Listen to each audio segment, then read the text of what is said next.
Once again, and good morning. This is Brother Darren, Hebrews 9 verse 27 and John 3 verse 16 YouTube ministry. This is part 2, the second upload to the video that I uploaded earlier, looking at the band Black Sabbath whilst coming across a dedication, a memorial or a monument to them whilst being up in Birmingham city centre.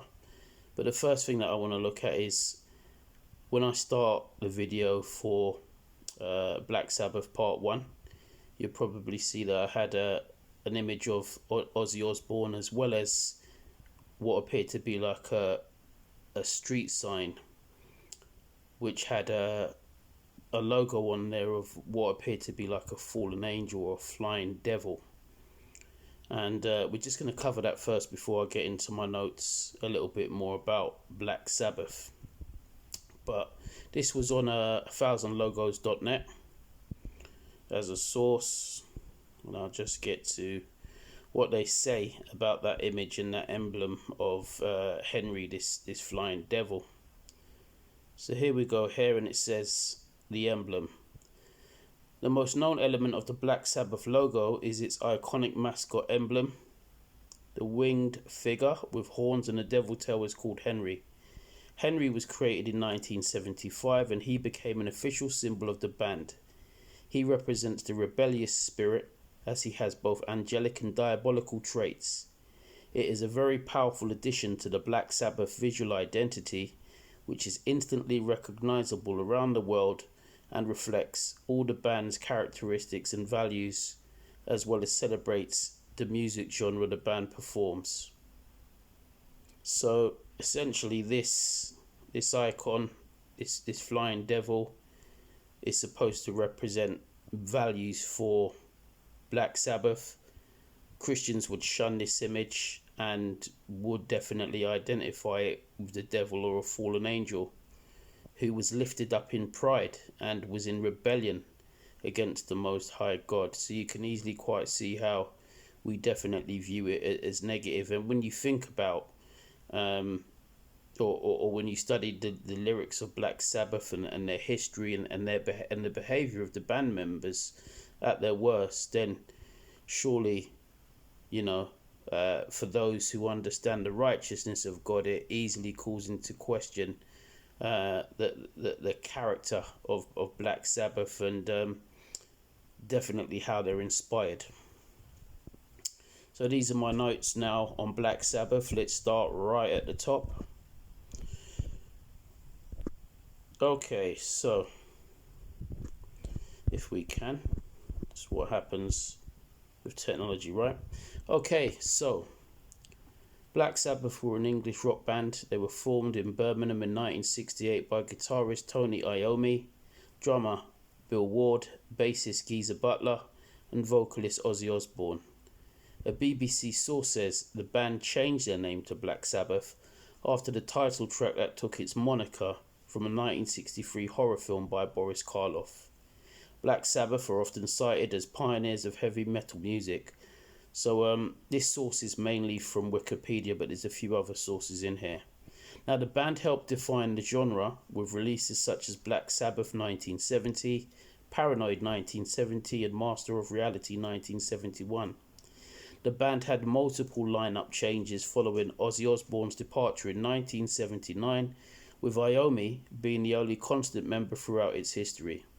They distinguished themselves through occult themes with horror-inspired lyrics and down-tuned guitars.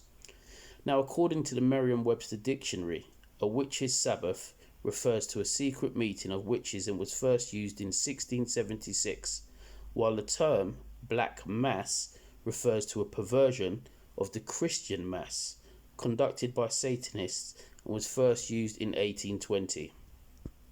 Now, the name Black Sabbath appears to derive from an amalgamation of these terms, taking the black from Black Mass and Sabbath from Witches' Sabbath. However, I will just say there, just as a point of interjection, this is from a separate article. I mean, Black Sabbath, as I read earlier on, they do say that they've taken their name from this 1963 movie. But let's continue on with what this article's saying.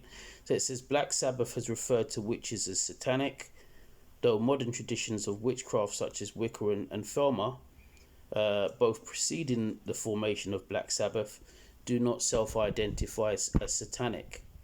Rather, Black Sabbath seem to have taken inspiration from the Malleus Maleficarum, 1474, and the witch trials of both the United States and the United Kingdom. This highlights a poor understanding of both the history of magic and the people who practice it. Black Sabbath's line in War Pigs, generals gathered in their masses, just like witches at black masses, links satanic ritual and witches. So that's an article from the Trebuchet magazine, by which they're sort of saying Black Sabbath actually hate witches.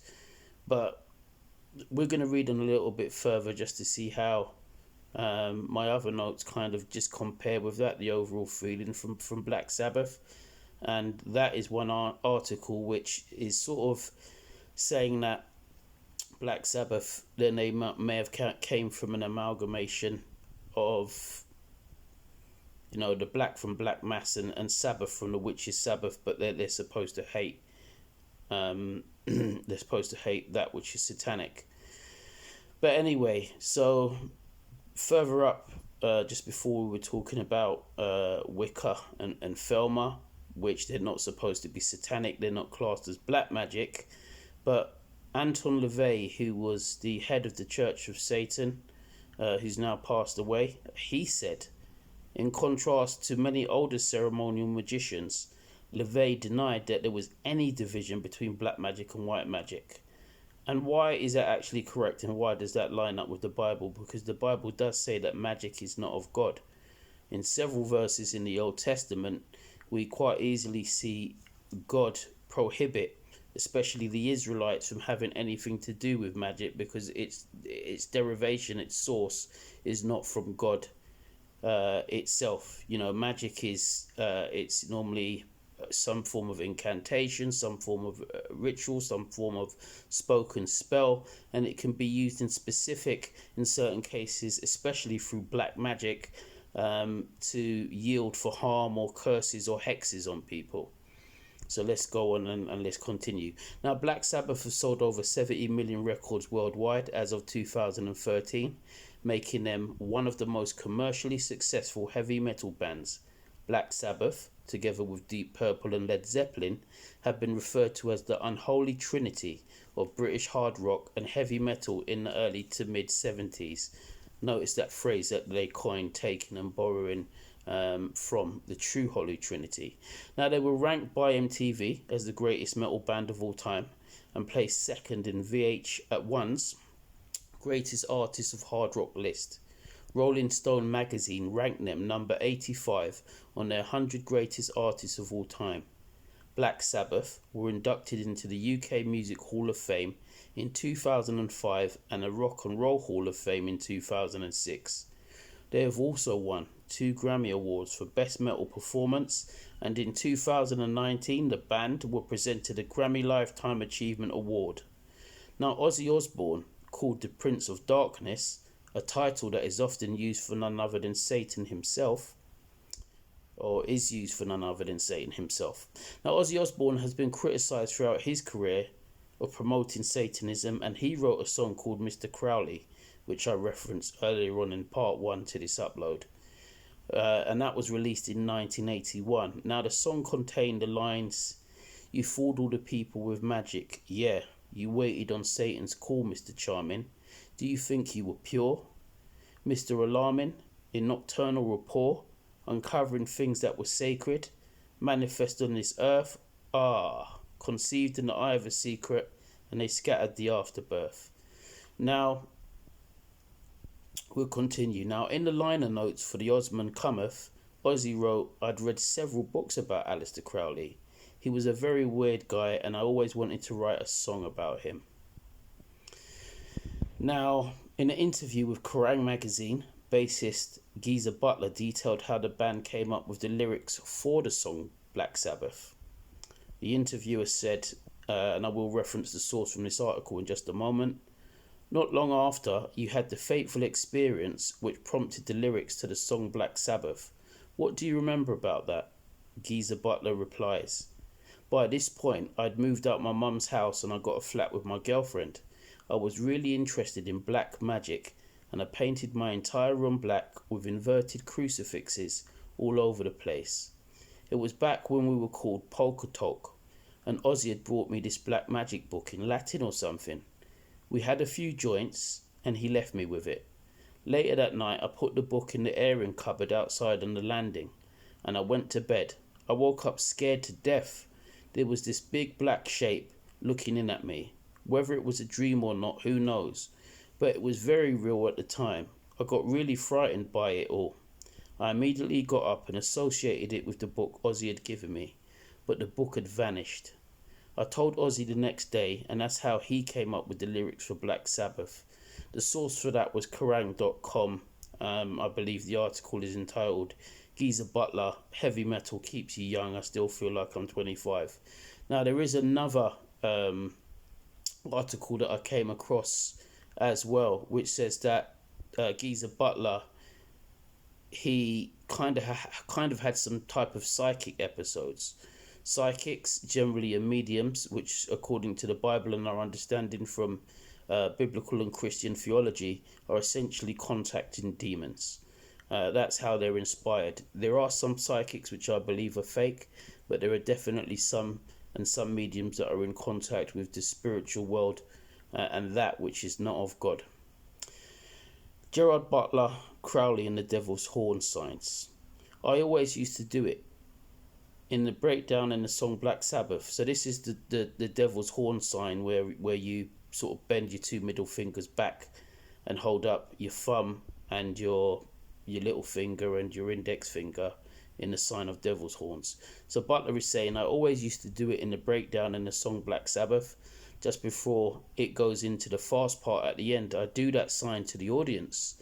And on the first couple of Heaven and Hell Tour shows, Ronnie was saying, when I'm going on stage, everybody's doing the peace sign to me, and that's an Ozzy Osbourne thing. I feel like I should be doing something back to them. He says, what's that sign that you do in Black Sabbath? And I showed him the devil's horn sign, and he started doing it from there and made it famous. So how come Butler has never mentioned this before? I didn't really think much of it. As I say, I've got pictures of me doing it in 1971, and it was just an alternative to Ozzy's peace signs. I was doing it, and if you look at the Beatles' Yellow Submarine album cover, John Lennon's cartoon character is doing it in 1966 or whatever it was. So it's an old sign. I was just doing it because English occultist Aleister Crowley used to do it.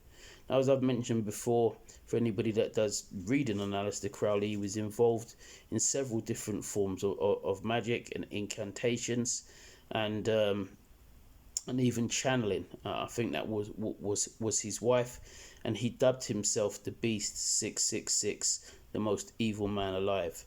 Now, Randy Rhoads, he was an American heavy metal guitarist who was a founding member of Quiet Riot and both guitarist and co-songwriter for Ozzy Osbourne's first two solo albums. So he wasn't actually in Black Sabbath. Forgive me if I got that wrong earlier on. But he reached his peak as the guitarist for Ozzy Osbourne's solo career, performing on tracks including Crazy Train and Mr. Crowley on the Blizzard of Oz album. He died in a plane crash while on tour with Osbourne in Florida in 1982. Now, Ozzy Osbourne, throughout his career, many religious groups have accused Osbourne of being a negative influence on teenagers, stating that his genre of rock music has been used to glorify Satanism. Scholar Christopher M. Moorman compared the controversy to those levelled against the occultist Aleister Crowley. Both of them were demonised by the media and some religious groups for their antics, and rightly so, I would add. Although Osbourne tempts the comparison with his song Mr. Crowley. He does deny being a Satanist.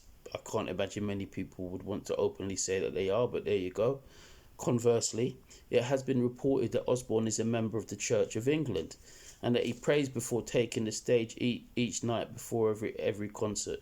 Well, the Bible does say that not everybody that says Lord, Lord will enter heaven, and certainly not somebody such as Osbourne if he doesn't have true and full repentance. Now, in 1981, after signing his first solo career record deal, Osbourne bit the head off of a dove during a meeting with CBS Records executives in Los Angeles. Apparently, he had planned to release doves into the air as a sign of peace, but due to being intoxicated at the time, he instead grabbed a dove and bit his head off. He then spat the head out, with blood still dripping from his lips. Now, despite his controversy, the head-biting act has been parodied and alluded to several times throughout his career and is part of what made Osbourne famous. Such a demonic act. He said, "I'm like the Dennis the Menace kind of crazy. Fun crazy, I hope." Osbourne, describing himself in the British documentary Hellraisers that was on Channel 4 back in 2000. On January 1982, he bit the head off of a bat. I won't go into to all of that just for the sake of time and brevity. On New Year's Eve 1983, Canadian youth James Jollymore killed a woman and her two sons in Halifax, Nova Scotia, after listening to the Bark at the Moon song. A friend of the murderer quoted, Jimmy said that every time he listened to the song, he felt strange inside. He said when he heard it on New Year's Eve, he went out and he stabbed someone. In 1984, I take it that's obviously Ozzy Osbourne's song, right? Now, in 1984, California teenager John McCullum committed suicide while listening to Osbourne's Suicide Solution. The song deals with the dangers of alcohol misuse. McCullum's suicide led to allegations that Osbourne promoted suicide in his songs. Despite knowing McCullum had clinical depression, his parents sued Osbourne for their son's death, saying the lyrics in the song, "Where to hide, suicide is the only way out, don't you know what it's truly or really all about," convinced McCullum to commit suicide. I'll pause just there for real emphasis. Now, the family's lawyer suggested that Osbourne should be criminally charged for encouraging a young person to commit suicide, but the courts ruled in Osbourne's favour, saying there was no connection between the song and McCullum's suicide. Osbourne was sued for the same reason in 1991 by the parents of Michael Waller for $9 million, but the courts once again ruled in Osbourne's favour. Ozzy wrote the lyrics for Black Sabbath, the song, and the whole thing was about how you've got to be aware of what happens to yourself when you get involved in black magic. Most of the stuff they completely misread or misinterpreted our lyrics. That was from Butler. Quote there. Now, in an article on the Daily Star, the 26th of August 2022, Osbourne claimed his Hollywood home is filled with evil as a mystery figure haunts him, although his wife is unconvinced. The source from that was the Daily Star. Showbiz, Ozzy Osbourne claims Hollywood home, imagine, is filled with evil. Now, as of 2020, the Osbournes also starred in a production on the paranormal called The Osbournes Want to Believe. Now, I'm just going to wrap up and come to my conclusion here. Members of Black Sabbath, Iommi and Butler have made comments such as they believe in God or are Christians. But true Christianity means you renounce that which is ungodly and you stop sinning, you repent, you turn from sin. 1 Corinthians chapter 10 verse 21 says you cannot drink the cup of the Lord and the cup of devils. You cannot be partakers of the Lord's table and of the table of devils.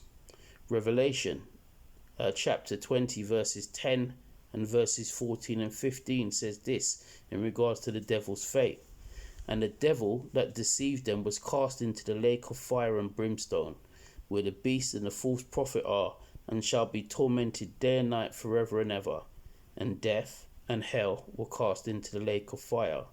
This is the second death, and whosoever was not found written in the book of life was cast into the lake of fire. I'll just go on to say this as I'm concluding my visit down in Birmingham today. It's sad to see that such an occult or even satanically based group as Black Sabbath could, I guess, be recognized with, such a beautiful city of Birmingham. And if one uses true discernment and godly wisdom and looks at what Black Sabbath inspire, the symbolism, and you know, you look into the history of Ozzy Osbourne and some of the other band members, as we've just done, you can quite clearly see that there's no true representation of Christianity here, and they really don't mind, pun intended, dancing with the devil. But as I've just read, true repentance is fleeing anything which is associated with the devil, and certainly not promoting it for the sake of fame or glory or millions of pounds to millions of fans that you may influence to hell itself, or even suicide, such as we sadly read and hear about. So it's important that believers or non-believers are able to see and recognize this and understand what true deception, darkness and iniquity are. Anyway, I'm going to sign off for now. This is Brother Darren, Hebrews 9 verse 27 and John 3 verse 16 YouTube ministry. Repentance is a must.